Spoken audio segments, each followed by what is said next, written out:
ارض فلسطین کے لیے یہ بھی ایک بہت عظیم اس کے حوالے سے ایک خوبصورت بات یہ بھی ہے کہ اللہ رب العالمین نے ہمارے پاک پیغمبر آخری نبی حضرت محمد رسول اللہ صلی اللہ علیہ وسلم آپ علیہ السلام کو بھی اس سرزمین کے سیر کرایا.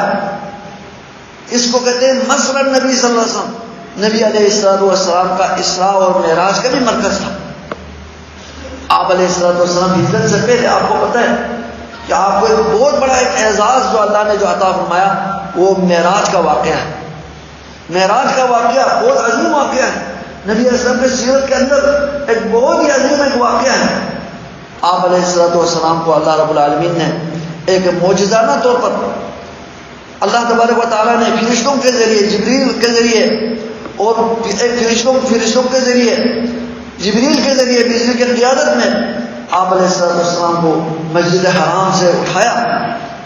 براق پہ بٹھا کر, ایک براق ہے جو خنجر اور گھوڑے کے درمیان ایک جانور, اس پہ بٹھا کر براق اصل میں کہتے ہیں برق, بجلی کو کہتے ہیں, اسی سے یعنی بجلی کی طرف اس کی رفتار تھا. اس کے جہاں حد نگاہ وہاں اس کے پاؤں وہ پہنچ جاتا تھا. اس طرح اللہ تبارک و تعالیٰ نے نبی علیہ السلام کو حضرت جبریل کی معیت میں یہاں مسجد حرام سے ان کو اٹھایا. وہاں سے ان کا سیاحت, ان کا سیر اور اللہ تبارک و تعالیٰ کے حکم سے وہ زیارت شروع ہو گئی. بیت المقدس پہنچ گئے. اللہ تبارک و تعالیٰ کی قدرت ہے, ہم تو نہیں سمجھ سکتے. یہ اللہ کی غیبی طاقت ہے, ہمارے سمجھ سے باہر ہے, لیکن اللہ تبارک و تعالیٰ کا کلام سچا ہے. نبی کریم صلی اللہ علیہ وسلم کا کلام, آپ کی حدیث سچی ہے. اللہ رب العالمین نے سورہ اسراء, باقاعدہ اسراء کے نام سے, اسراء کہتے ہیں مکہ سے وہاں بیت المقدس تک, فلسطین تک, ارض فلسطین کی جو سیر ہے وہاں جو وہ گیا ہے وہ ہے اسراء. پھر اس کے بعد جو نا آپ کو معراج ہوا تھا, ادھر سے آپ جو اوپر چلے گئے تھے, معراج ہوئے تھے, اوپر گئے تھے. ایک ہی رات میں جو مکہ اور فلسطین کے جو مسافت ہے تقریباً 1 مہینے کا مسافت ہے. پیدل اس وقت جو لوگ جاتے تھے, سفر کرتے تھے اونٹوں پر 1 مہینے کا, اس میں وہ جو مسافت ہے چند منٹوں میں, سیکنڈوں میں وہ پہنچ گئے ادھر. وہاں بیت المقدس میں پہنچ گئے, اور بیت المقدس میں وہاں اللہ رب العالمین نے ایک ایسا وہاں ایک ماحول بنایا ہوا تھا. سارے انبیاء کرام وہاں موجود تھے. یہ سب برحق ہے, سارے انبیاء وہاں موجود تھے. تو نبی علیہ السلام نے وہاں امامت کرائی.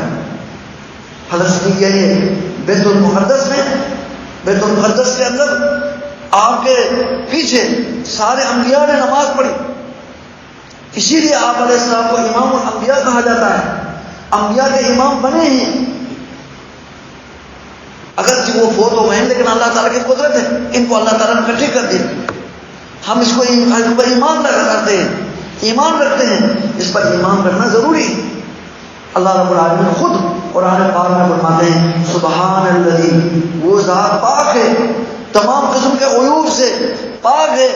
الذی اسری بعبدہ, جس ذات پاک نے اپنے بندے کی سیر کرائی. اسری بعبدہ, رات کو لے کر چلے گئے, جس کو رات کو اللہ کے حکم سے وہاں سے چل پڑے, اللہ لے کر گئے. اسری بعبدہ, جو اپنے بندے کو, یعنی یہاں عبدہ, نبی علیہ السلام کو عبد کہا ہے کہ سب سے برگزیدہ بندہ. نبی محترم حضرت محمد رسول اللہ صلی اللہ علیہ وسلم کی سیر کرائی, رات کو سیر کرائی. من المسجد الحرامی, مسجد حرام سے, الی المسجد الاقصی, مسجد اقصی تک ان کی سیر کرائی. الذی بارکنا حولہ, یہاں بھی یہی بات ہے کہ وہ مسجد اقصی جس کے جو آس پاس کے جو شہر ہے ارض فلسطین ہے, اس کو ہم نے بہت مبارک بنایا ہے.